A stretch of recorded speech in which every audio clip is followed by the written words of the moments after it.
Olá, gente boa, muito boa noite. Estamos iniciando pela PUC TV Goiás mais uma edição do programa Papo Dinâmico.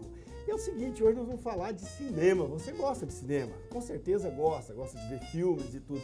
Então hoje nós vamos falar também, não só dos filmes, mas vamos falar também da história do cinema, como se deu o cinema, a relação do cinema com as outras expressões artísticas, gráficas que existem no nosso mundo, né? E você está convidado a nos acompanhar até o final. Hoje nós estamos aqui com Lisandro Nogueira, que é professor de cinema da Universidade Federal de Goiás. Muito obrigado pela presença, Lisandro. Mas antes de te cumprimentar, eu vou pedir à produção para colocar aí um VT que faz, uma apresentação sua. Então vamos ver esse VT.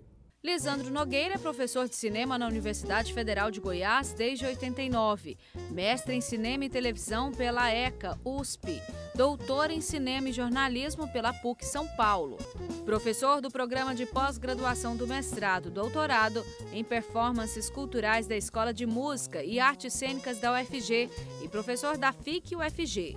Dirigiu a Cinemateca Brasileira em São Paulo, idealizador e apresentador do cinema falado na Rádio Executiva FM. A dissertação de mestrado foi transformada no livro O Autor na Televisão, editado pela USP-UFG.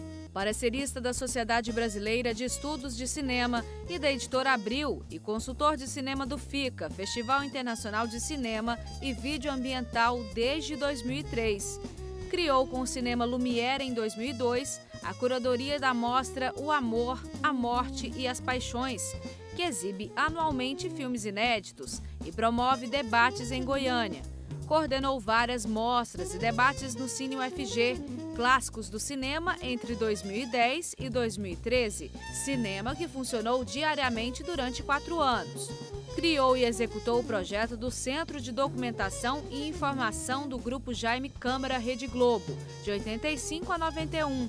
Criou o projeto Café de Ideias no Centro Cultural Oscar Niemeyer, com o objetivo de debater temas contemporâneos. Criou e coordenou a Sala de Cinema do CREA. Coordenou e criou mostras e debates entre 83 e 96.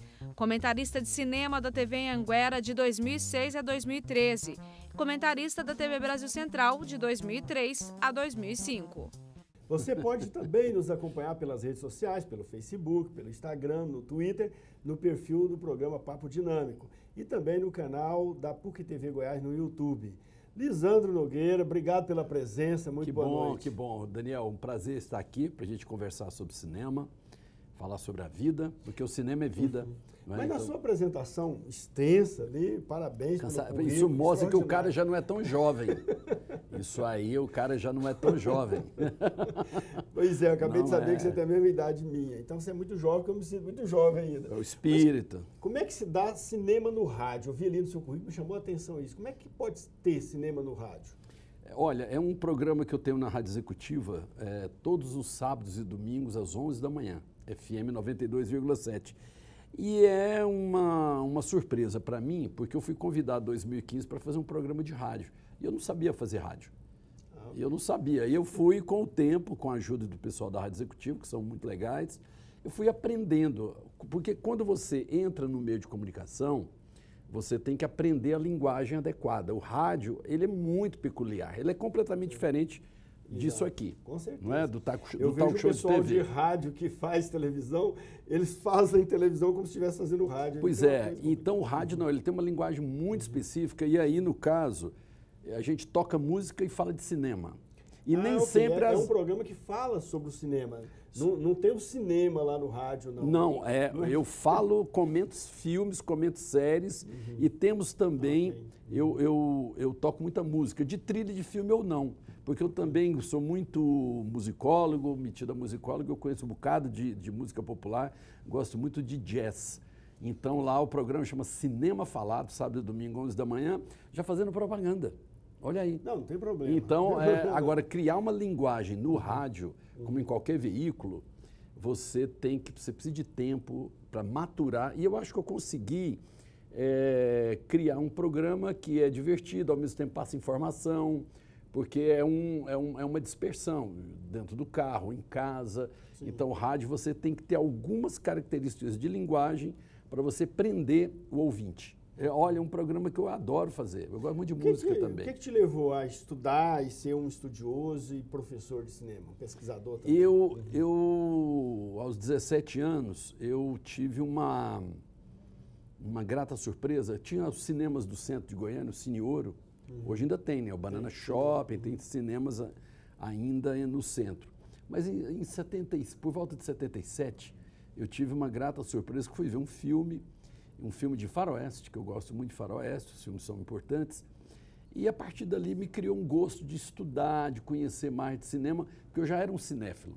Eu tenho o hábito até hoje, praticamente todos os dias eu vejo um filme, uma série, eu não durmo depois de 10 da noite sem ver um filme, uma série, um episódio.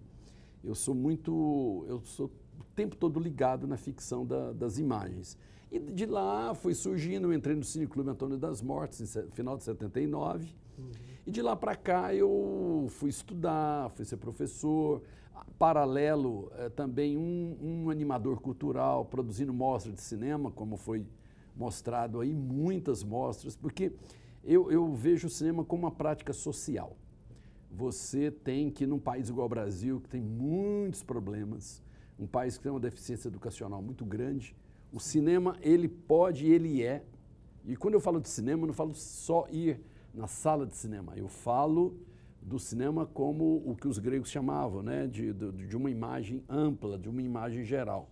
Nós vivemos uma civilização das imagens, nós temos que ter uma pedagogia, uma vivência para as imagens que nós não temos, num país igual ao Brasil, que salta de uma cultura oral para uma cultura visual, sem dominar bem a linguagem do texto. Lembrando, o cinema começou no quê? No final do século XIX, né? Final do século XIX. Por ali começou, junto com a fotografia, quase junto com a fotografia. Quase junto. Ele já tinha os experimentos que vinham lá. Na verdade, o cinema é um projeto do século XVI, do Leonardo da Vinci. O cinema é o último estágio de um projeto lá da Renascença do Leonardo da Vinci, que era a ideia da representação total do mundo, através das imagens. Então, quando a imagem se movimenta no finalzinho do século XIX, isso é uma revolução extraordinária. Extraordinária porque hoje a gente nem observa, porque a imagem hoje ela é banalizada. Tem imagem para todo lado, smartphone, sim, mas naquele momento, quando surge o cinema, a imagem se movimenta, porque nós já tínhamos a pintura e a fotografia. Imagem fixa, aí vem o cinema em movimento. Em movimento, exatamente. E começa a contar a história, ou registrar.